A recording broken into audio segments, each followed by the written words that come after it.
Welcome back to Believe in the Wolfpack, the seventh episode, a full preview of the Pop-Tart Bowl that is coming to you tomorrow night. I guess, late afternoon, night. I'm going to go with night. Tomorrow night at 5:45 on ESPN, the NC State Wolfpack taking on the Kansas State Wildcats. Going to be a great game.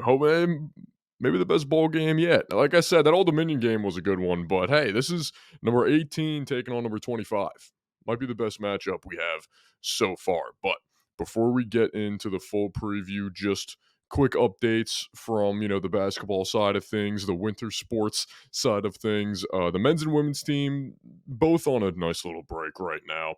The Wolfpack men's team, their next game is at Notre Dame on January 3rd. That's at 9 o'clock. They picked up a win over Detroit Mercy, 83-66.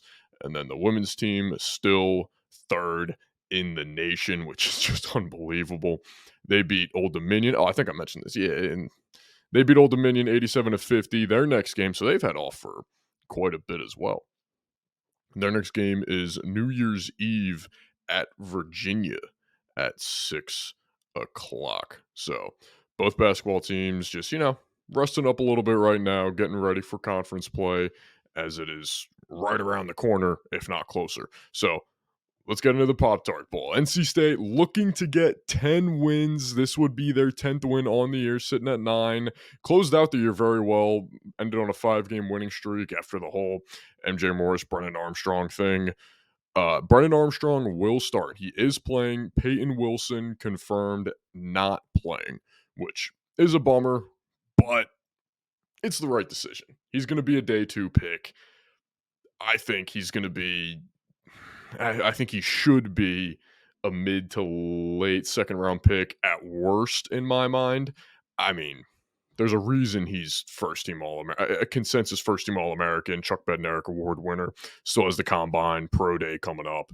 And I mean, if you're looking around the league, the Wolfpack just produce good talent. I mean, look, even Jacoby Brissett's going to start the last few games, but he's not playing this Thursday, I guess tomorrow. So a bummer, but it's probably the right decision.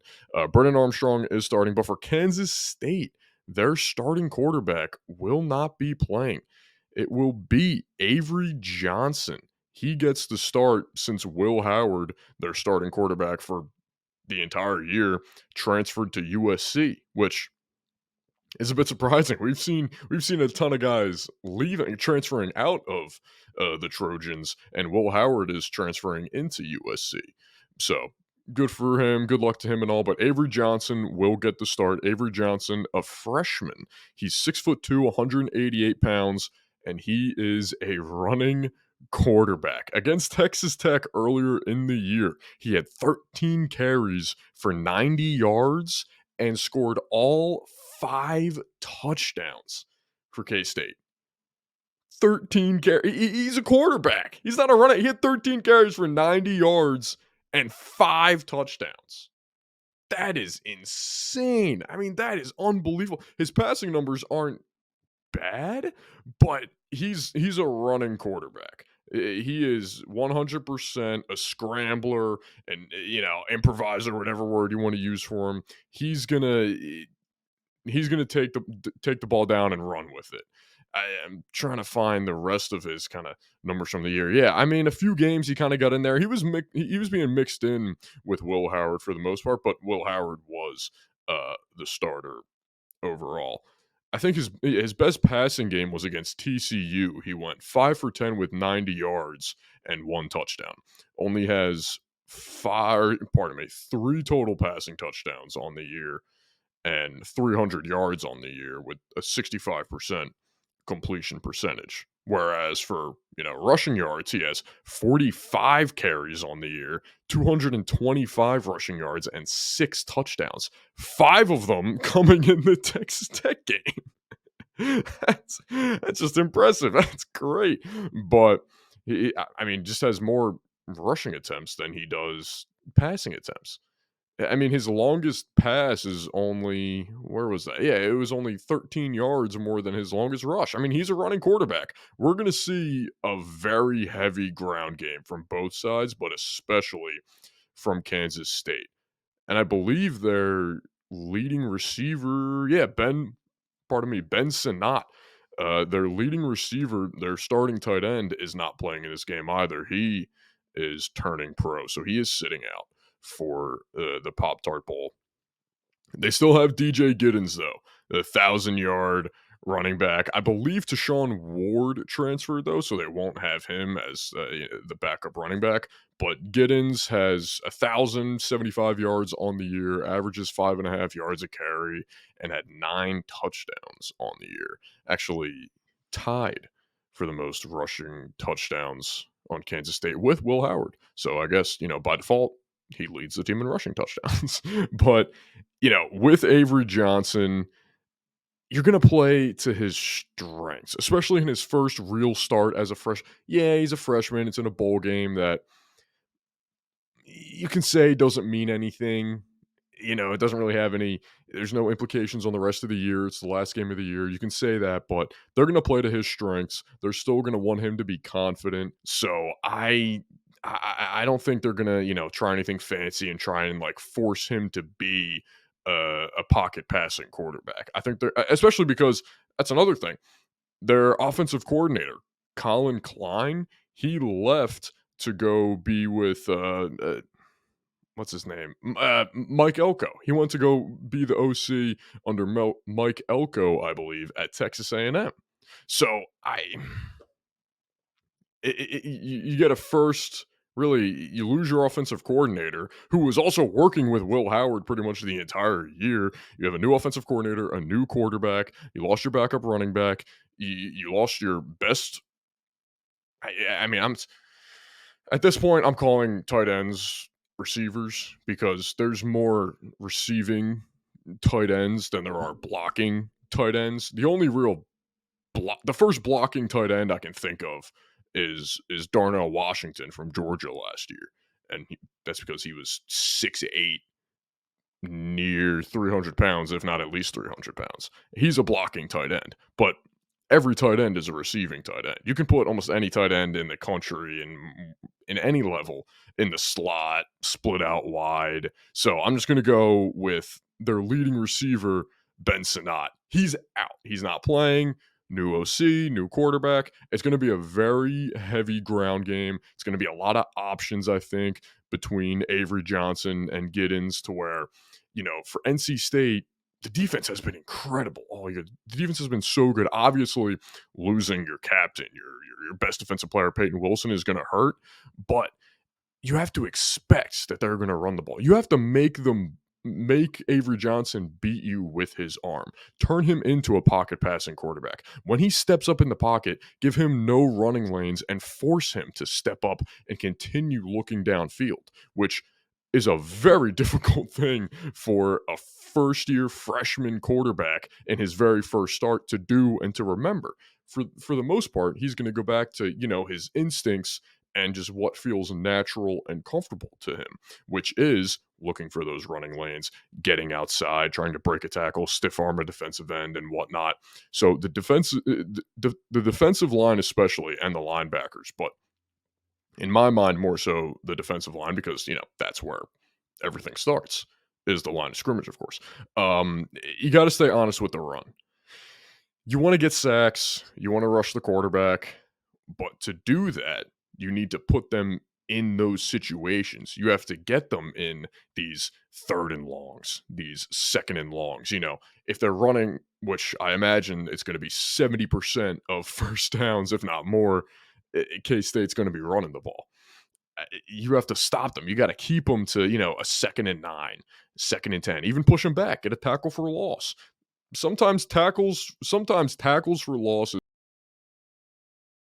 as sacks. So, I mean, there's no reason to go all out. Don't rush. Don't send the edges straight up the field. Now, collapse them in, play the option. If they're going to be going the read option, the DNs have to stay honest. They have to play the quarterback, and then let the big boys up the middle kind of collapse on the running back on the inside zone or the outside zone. Let the other side handle it. I think it's going to be a lot of that, even for both sides, but more so at Kansas State. Got to get the linebackers down to play the run.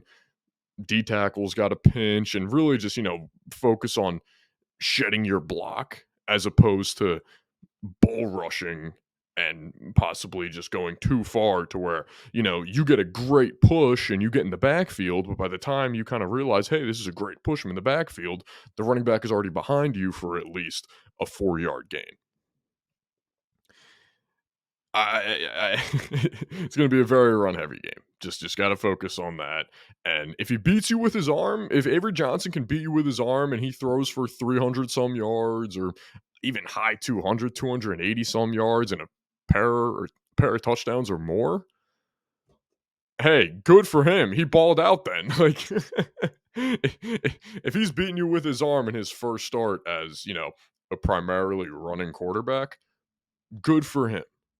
That's going to be impressive. If he can not have a single turnover throwing the ball, that's even more impressive. Which kind of brings me to my next point with NC State. I would like to see, not often do I say, yeah, start with the ball, get on offense, score quick, make them have to play from behind from the get-go.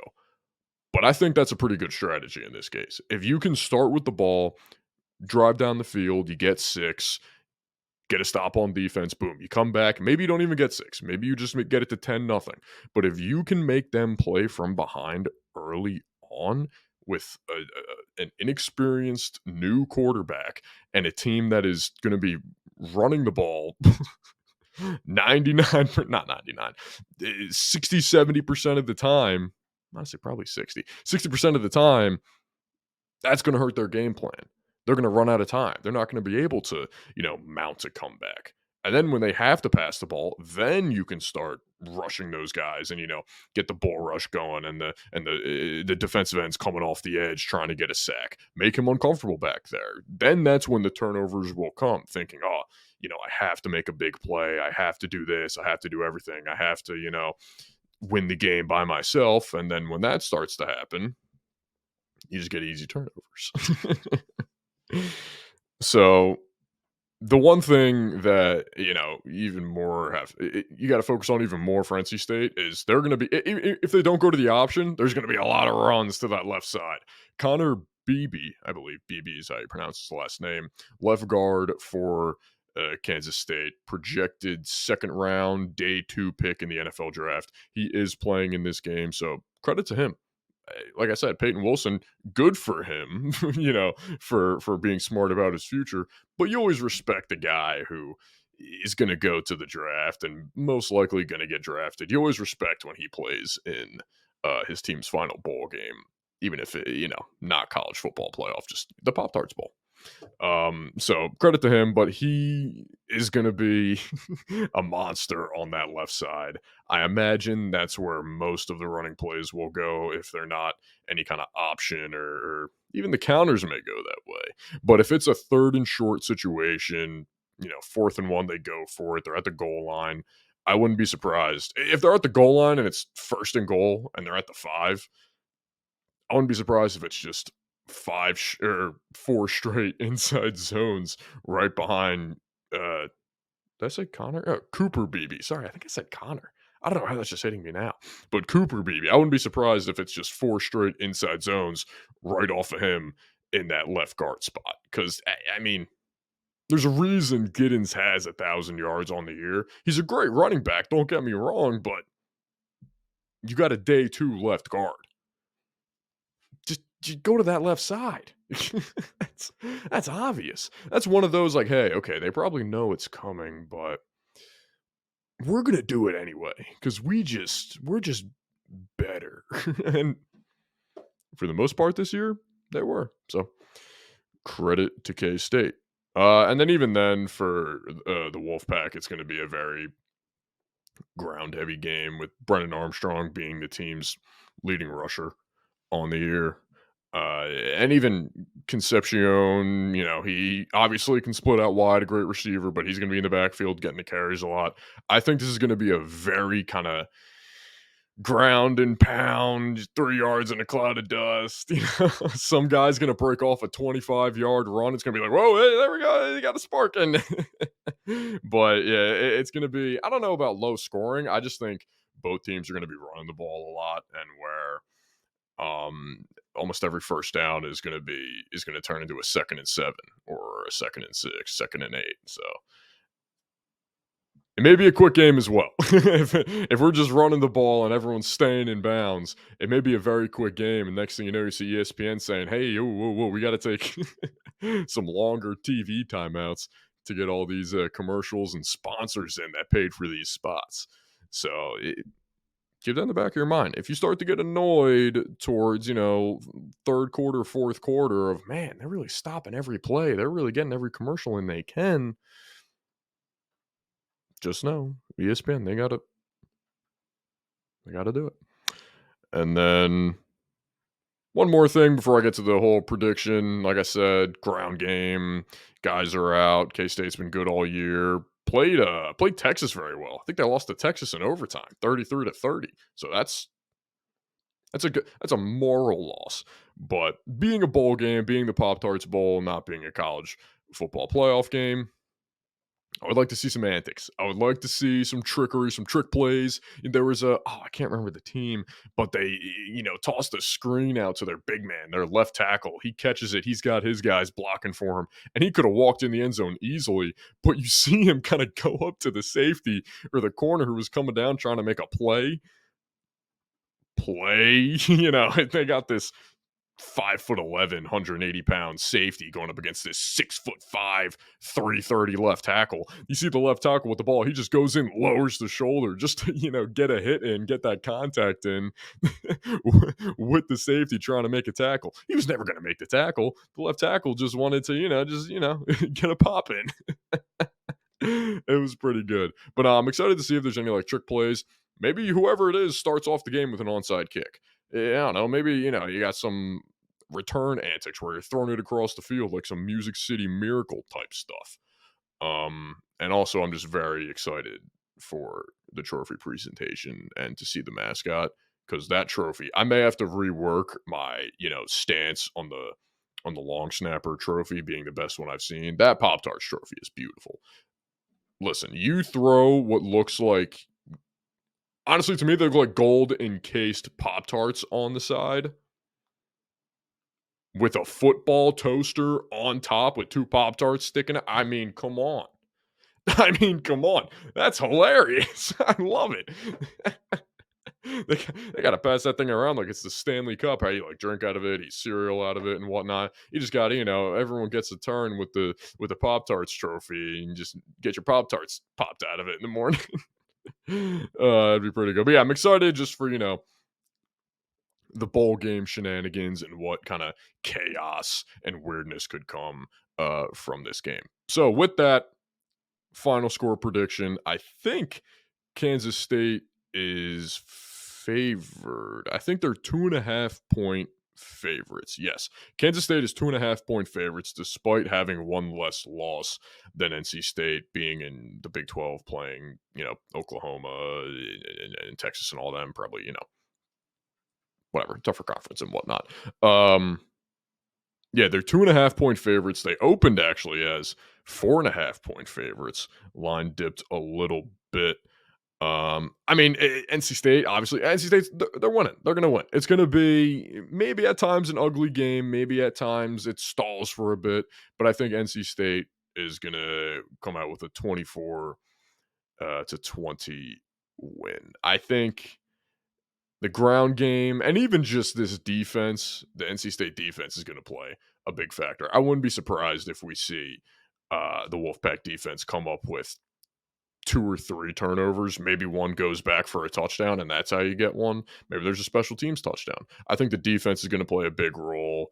I think NC State's ground game will be better than Kansas State's, and also I think the fact that Will Howard transferred and you have Avery Johnson first year guy, first real start, not most likely like their guy for the future. He'll most likely be their starter next year. But to throw him out here now, not much experience, not much time to practice, even without their offensive coordinator as well and their leading receiver. The signs are pointing to NC State. The signs are pointing to the Wolfpack winning 24-20. And I hope I'm right, because watching that post-game ceremony with the Pop-Tarts and the trophy will be much more satisfying if there's some red confetti or if there's, the red and white up there rather than the purple and white. Two very opposite colors as well. So it'll be easy to tell apart. None of that different shades of red or different shades of blue nonsense going on, which I can appreciate. So that's the Pop-Tart Bowl recap. Quick before we get into the next part of the show where I'll do the two college football playoff games, Rose Bowl and the Sugar Bowl. Do my predictions there. This is airing Thursday. It'll be out Thursday morning. The game's Thursday at 5:45. So then I'll have a complete recap of the game itself out Friday morning. So back to back, Thursday, Friday, getting the shows. And then next week, since New Year's Eve, New Year's Day, and whatnot, we'll most likely do shows Wednesday and Friday, or Wednesday and Thursday. Honestly, I haven't really thought about that until now, so I'll have a better idea of it in the next show. But we'll step away for a moment right now, and then when we come back, give you my predictions for Alabama and Michigan, and Texas and Washington. All right, welcome back in. We're going to get into some college football playoff predictions, starting with the Rose Bowl, since that is the first game. I believe that's on at 5 o'clock on New Year's Day, and then the Sugar Bowl follows that around 8, also on New Year's Day. Actually, I did. I think last year the games were New Year's Eve, because I remember right as I was out for New Year's Eve and still watching Ohio State and Georgia, and just as the kicker for Ohio State was going to take the kick on the East Coast, clock struck midnight. I'm out. I'm watching the game wherever I'm at. They flipped it. They flipped the channel to the ball dropping in New York. Me and my buddy are watching. We're like, "What are you doing now? Go back, go back!" We're freaking out about them switching, because this is the possible game-winning kick. It was possible. He was. I swear, he was running as it hit midnight. He was going to kick the ball as it was hitting midnight. Change the channel. We're like, "Go back, go back, go back." We're freaking out. They go back a few minutes later. We see Georgia celebrating and walking off. Kirby Smart's happy and all. We're like, "Oh." It was so good. I could not believe it. I didn't even realize. I'm just sitting there like, "Oh, what's going on?" It was pretty good. But yeah, the games are on, New Year's Day this year. They're on a Monday. No NFL football games on New Year's Day. They take over the NBA on Christmas Day, but they're not messing with college football. You got to respect it. I respect it. Also, the NFL and college football are, overall pretty respectful of Fridays for high school football. Just one big, everyone just in agreement, all levels of football. Everyone has their days. No one's messing with the Saturday mornings for the Pop Warner and Pee Wee stuff as well. So, just nice all around. But into the Rose Bowl, Bama versus Michigan. I mean, both these games on paper are going to be incredible. Last year, I really thought Michigan was going to stomp TCU in their bowl game, but hey, look at that. And then TCU obviously got stomped. But my thoughts on Bama versus Michigan, I just say I think Bama wins. I think Alabama pulls it out. Yeah, they maybe should not be in it. Maybe it should be Florida State. Maybe it should be Georgia. I don't, it doesn't matter. If it was Georgia, I think I'd still pick Georgia over Michigan. I'll say that. If it was Florida State, I'd pick Michigan. But I'm taking Alabama 30-28 over Michigan. I think it's going to be a tight game, close game the entire time. I think Bama wins on a game-winning field goal, or a field goal with under a minute left. Maybe not as it's hitting zeros, but under a minute left, I think Bama kicks a field goal to win it. I just think Alabama, Michigan's had some games where they're playing these Big Ten teams, and it's just like, what are we doing here? Like, what's going on? Even the first half of the Big Ten, yeah, they pulled away against Iowa, but they were struggling a bit. And JJ McCarthy has had some games where it's like, even that offense, it's like, do they know how to throw the ball?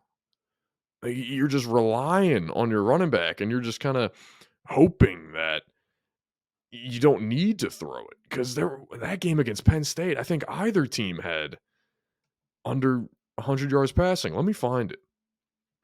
Yeah, JJ McCarthy was 7 for 8 for 60 yards. I mean, come on. Blake Corum had 145 yards rushing, so that's incredible. But if they forget how to throw the ball, then I don't feel comfortable at all taking them over Alabama if they forget how to throw the ball.